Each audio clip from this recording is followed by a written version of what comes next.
Cantik teman-teman.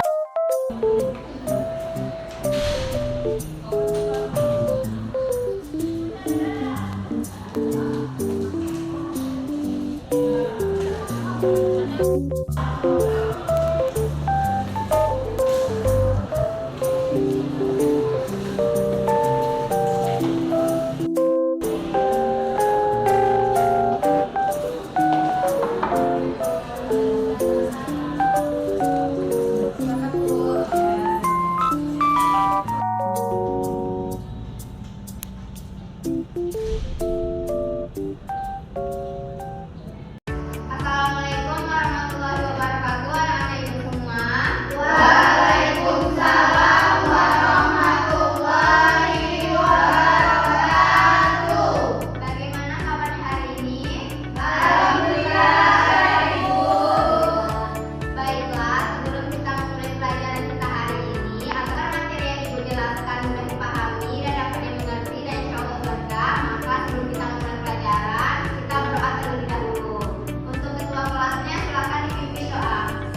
Baiklah, doa dimulai. Amin.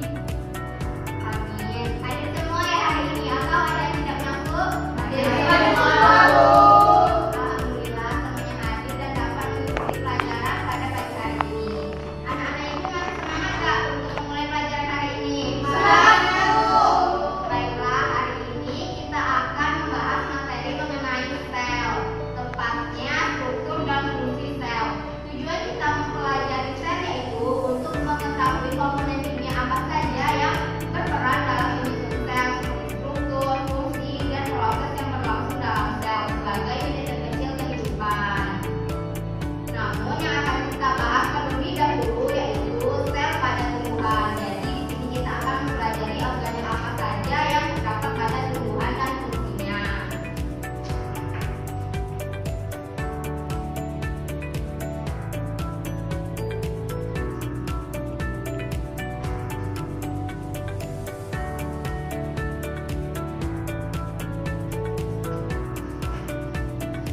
Anak-anak ibu tahu nggak apa itu sel?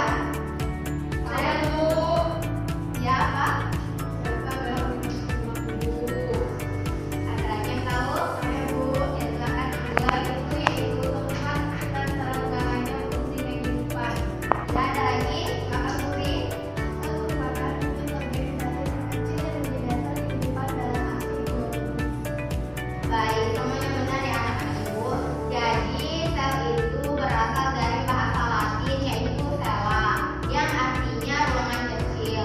Jadi ruangan-ruangan kecil dapat dilihat di bawah lensa mikroskop yang dilakukan oleh guru bentuk dalam melakukan pengamatan terhadap sayatan gabus. Yang dimana ini melihat ruangan-ruangan kecil yang menyusun gabus tersebut. Jadi sel itu merupakan unit struktural dan fungsional terkecil dari makhluk hidup. Semua organisme mulai dari bakteri hingga manusia terdiri dari satu atau lebih dari satu sel. Dan sel itu juga merupakan tempat berlangsungnya reaksi kimia yang menunjukkan kehidupan berlangsung. Berdasarkan strukturnya, sel itu dibagi menjadi dua jenis, yaitu sel prokaryotik dan sel eukaryotik. Adek, tahu nggak perbedaan dari kedua sel tersebut?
sel ini dia sebagai pelindung dari sel dan mempertahankan bentuk sekaligus mencegah terjadinya absorpsi air secara berlebihan.